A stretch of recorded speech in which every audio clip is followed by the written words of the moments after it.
So a very good morning to all of you. So moving further on time and work, today we are going to take a very beautiful question, in fact very important for your examination. Application of LCM method है ये.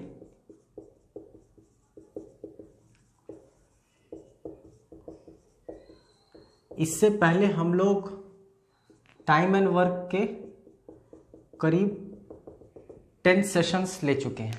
Okay, देख चुके हैं.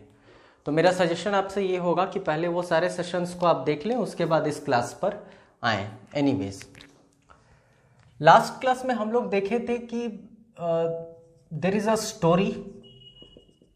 आई mean time and work में हमेशा से एक कहानी होता है और स्टोरी का फॉर्मेट होता है कुछ ऐसा.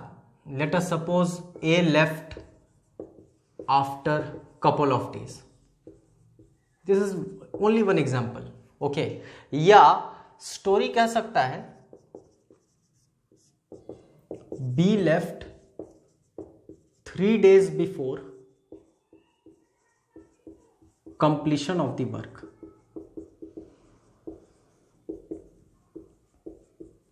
ओके, एक स्टोरी आपका आ सकता है कि ए लेफ्ट आफ्टर 2 days.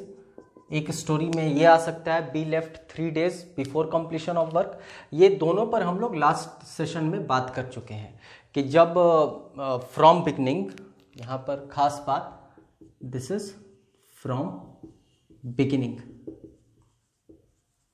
ओके, और दूसरा जो है वो कंप्लीशन ऑफ वर्क. मतलब आप अगर एक को फ्रॉम बिगिनिंग समझ सकते हैं तो आई होप आप ये समझ पा रहे हैं कि ये फ्रॉम एंड है.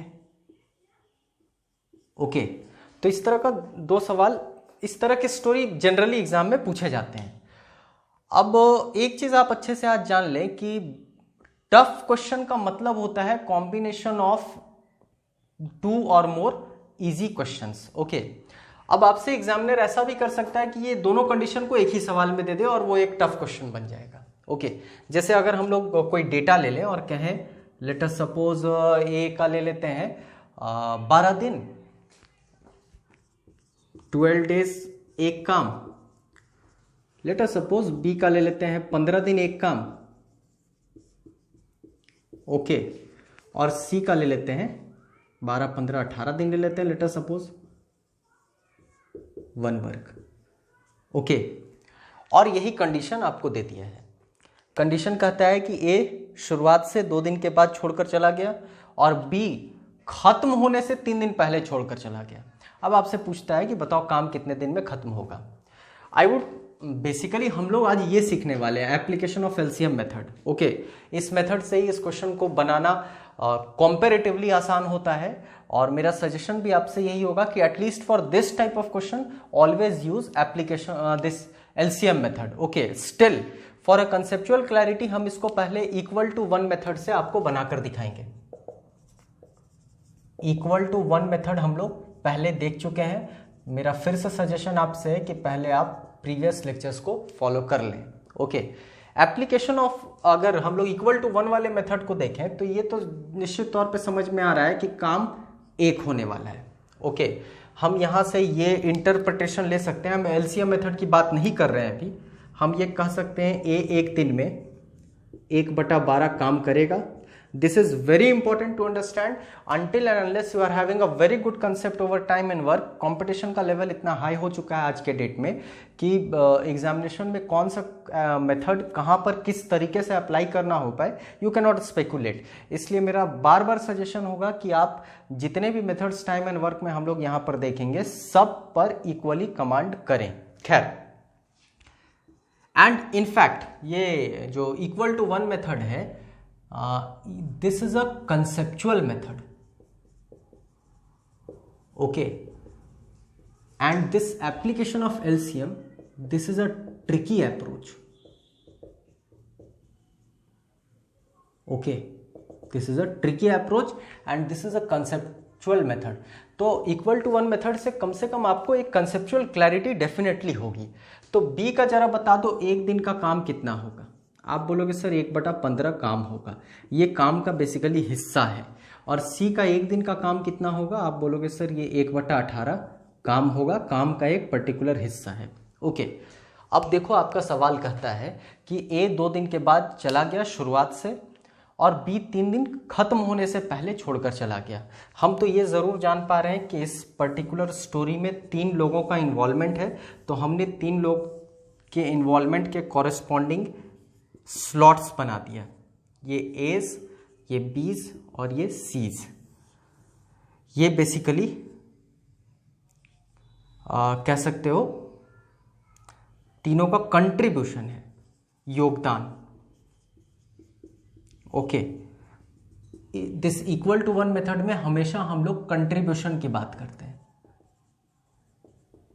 ओके, इस पर हम लोग बहुत बात कर चुके हैं प्रीवियस लेक्चर्स में, एक बार आप जरूर फॉलो करना। हम इस मेथड से आपको आंसर निकाल कर दिखाएंगे, उसके बाद वो ट्रिकी अप्रोच आपको बताएंगे ताकि कंसेप्चुअल क्लैरिटी के साथ साथ आपको वो ट्रिकी अप्रोच भी समझ में आए। एनीवेज, तो ये हो गया कंट्रीब्यूशन, ए का योगदान, बी का योगदान, सी का योगदान। Always fill that place first for which you are 100% confident. आप हमेशा उस स्थान को सबसे पहले भरें जिस स्थान के बारे में आप पूरी तरह से आश्वस्त हैं। तो यहाँ पर हमको स्टोरी देखकर लग रहा है कि ए 2 दिन के बाद छोड़कर जा चुका है, मतलब ए का कंट्रीब्यूशन तो डेफिनेटली 2 दिन का है। तो ए का 2 दिन, एक दिन में 1/12, तो 2 दिन में 2/12, मेरा एक काम तो खत्म हो गया। बेसिकली इसके पीछे का आधार यही है कि ए के योगदान, बी के योगदान और सी के योगदान को जोड़ दिया जाए, तीनों के कंट्रीब्यूशन को जोड़ दिया जाए तो कुल काम खत्म। और कुल काम का मैथमेटिकल रिप्रेजेंटेशन 1 होता है, क्योंकि सवाल ही कहता है A can do a work in 12 days while B can do a work in 15 days while C can do a work in 18 days. मतलब बात हमेशा एक काम की होती है। ओके, तो ये 2/12 बड़ा आसानी से हम जान गए कि ए का योगदान 2 दिन का इतना होने वाला है। ओके, शुरुआत से अंत तक कौन है? स्टोरी को जरा आप देखोगे तो आपको दिखेगा कि सी शुरू से लेकर के अंत तक है। मतलब ए 2 दिन के बाद चला गया, बी 3 दिन पहले चला गया, लेकिन सी पूरा शुरुआत से लेकर अंत तक है। मतलब अगर हम ये कह दें कि काम x दिनों में खत्म हो रहा है, ये मेरा अजम्पशन है, दिस इज माय अजम्पशन कि work is being completed in x days. Okay, तो ए तो महज 2 दिन काम किया, ओके, लेकिन सी तो पूरा x दिन तक है। तो हमको सी के बारे में भी ये समझ में आ गया कि सी का योगदान x दिनों का, एक दिन का 1/18, तो x/18। अब आते हैं बी पर। तो काम खत्म होने से 3 दिन पहले बीत गया है, काम x दिन में खत्म हो रहा है, तो बट ऑब्वियस है इसका योगदान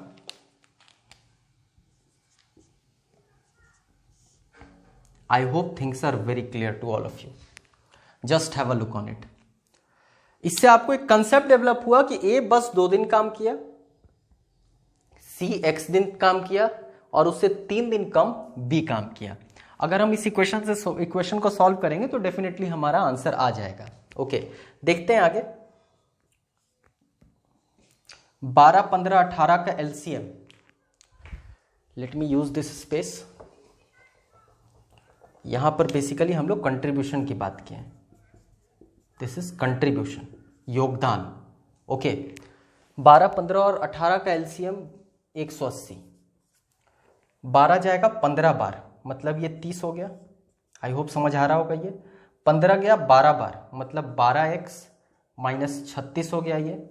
18 जाएगा 10 बार, मतलब ये 10x बराबर 1। Just have a look on it. Okay, that means cross में अगर मल्टीप्लाई करोगे तो ये आपका, let me take this space, 180 हो गया is equal to 30 - 36। This is your -6, 12 + 10, 22x। ये उस तरफ गया, 22x is equal to 180 + 6, x is equal to 186/22. This is your final answer. Just have a look on it.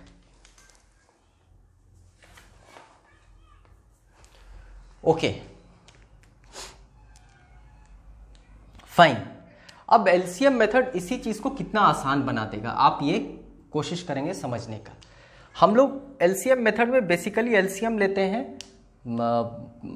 उस आंकड़े का I mean efficiency का, जैसे ये ए 12 दिन में एक काम कर रहा है, बी 15 दिन में कर रहा है, सी 18 दिन में कर रहा है। तो एलसीएम मेथड का आधार यही होता है, कुछ ए ऐसे लिख दो, बी ऐसे लिख दो, सी ऐसे लिख दो, ये हो गया 12, ये हो गया 15, ये हो गया 18, और ये तीनों का हम एलसीएम ले लिए, ये 180। एनी हाउ एलसीएम तो लेना ही पड़ेगा, कोई भी मेथड आप यूज कर लो, efficiency method equal to 1 method, okay, traditional method, हर एक मेथड में आपको कहीं ना कहीं एलसीएम लेना ही पड़ता है। बेसिकली ये क्या है, तो 12 दिन, 15 दिन, 18 दिन, ये 180 क्या एलसीएम मेथड में हम लोग 180 को अज्यूम करते हैं, इतना यूनिट्स ऑफ वर्क है, हम लोग काम को ही अज्यूम कर लेते हैं और कहते हैं 180 यूनिट ऑफ वर्क है जो ए, बी और सी करने वाला है 12 दिन, 15 दिन और 18 दिन में। यहीं से आपको दिख रहा होगा कि अगर हम एक दिन का निकालें, बहुत आसान है, 12 गया 15 बार, मतलब 15 यूनिट, बी के बारे में 12 यूनिट और सी के बारे में 10 यूनिट, मतलब 15 और 12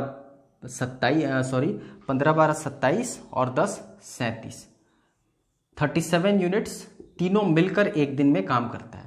there are number of ways to solve this question, okay, लेकिन हम लोग का काम यहां पर क्या है, हम लोग बेसिकली यहां पर क्या करने वाले हैं, आप स्टोरी को अगर फॉलो करो तो ए 2 दिन के बाद छोड़कर चला जाता है, ओके, मतलब एक दिन में 15 यूनिट, तो 2 दिन में 30 यूनिट, आपका कुल मिलाकर वर्क यहां पर अज्यूम जो किए हैं वो 180 यूनिट्स अज्यूम किए हैं, ओके।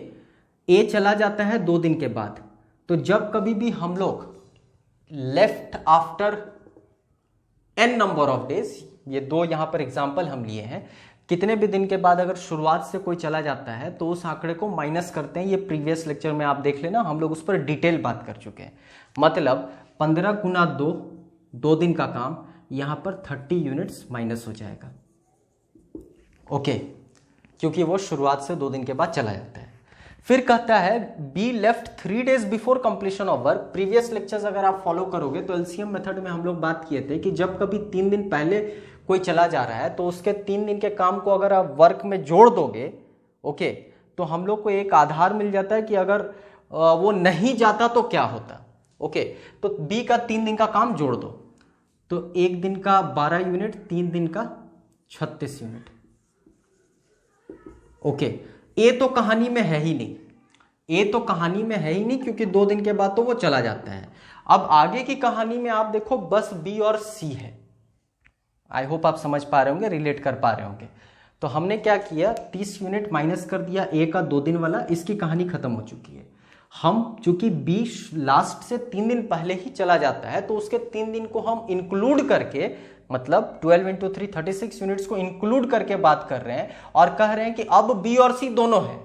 तो अब जरा आप देखो बी और सी अगर दोनों रहता है तो 12 और 10 कितना यूनिट काम होता है, आई होप आपको दिख रहा होगा 22 यूनिट, और काम कितना है 180 माइनस 30 प्लस 36 मतलब 186 यूनिट।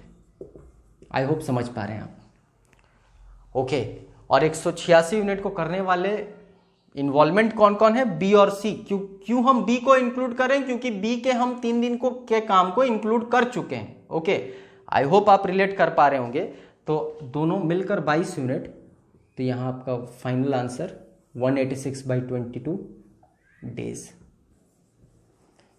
आप क्रॉस चेक कर लें, लेफ्ट हैंड साइड पर भी वही आंसर आया है। और आई होप आपको तरीका भी समझ में आ गया होगा कि इस तरह के क्वेश्चन जहां पर इन्वॉल्वमेंट, आई मीन कह सकते हो 3 लोगों का इन्वॉल्वमेंट हो, जिसमें एक शुरुआत से कुछ दिनों के बाद छोड़कर चला जा रहा है और एक अंत से कुछ दिनों के बाद पहले छोड़कर चला जा रहा है, तो हम लोग सवाल को इस तरीके से बनाएंगे। I hope things are very clear to all of you, just have a look on it.